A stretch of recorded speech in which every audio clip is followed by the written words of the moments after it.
Throughout history, some of the most intelligent, visionary rulers never made it past their youth. They rose to power like meteors, fast, brilliant, and unforgettable, but were extinguished just as quickly.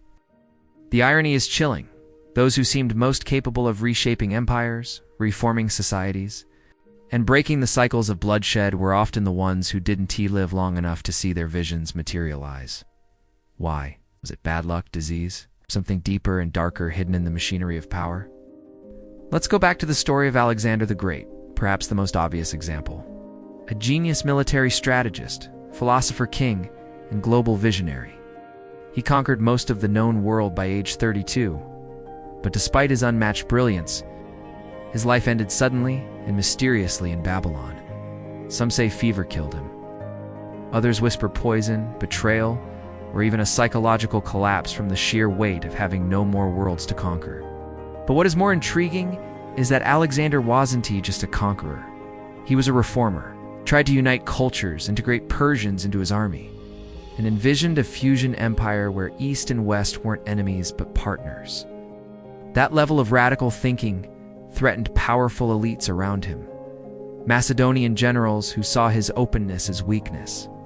Intelligence, in such circles, becomes dangerous when it tries to bend tradition. Maybe Alexander didn't die because he was too weak. Maybe he died because he was too ahead of his time. His pattern repeats like a silent curse.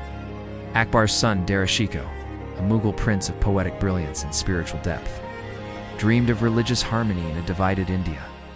He translated Hindu scriptures into Persian, debated scholars of all faiths, and sought to create an empire built on understanding rather than violence.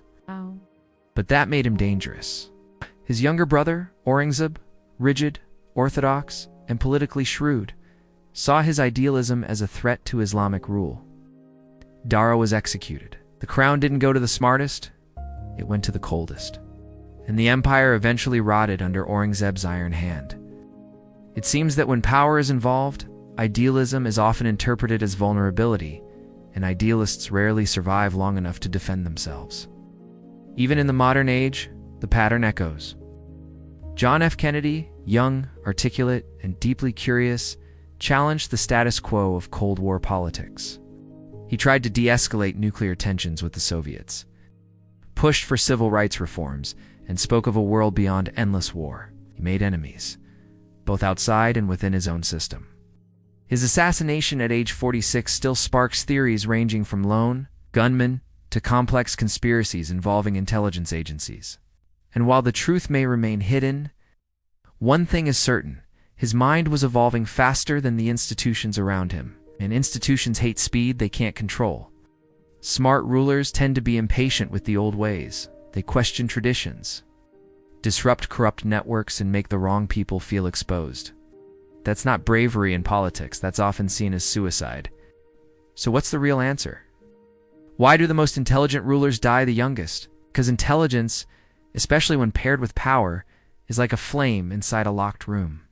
It lights everything up, but it also attracts those who fear being seen. The brilliant mind is a mirror, and corrupt systems don't like their reflection. Whether it's through assassination, betrayal, internal collapse, or political sabotage, the world finds a way to crush minds that move too fast. Not because they are wrong, but because they are inconvenient. In the end, intelligence isn't just a gift and power, it's a threat. And those who dare to use it rarely live to see its full impact.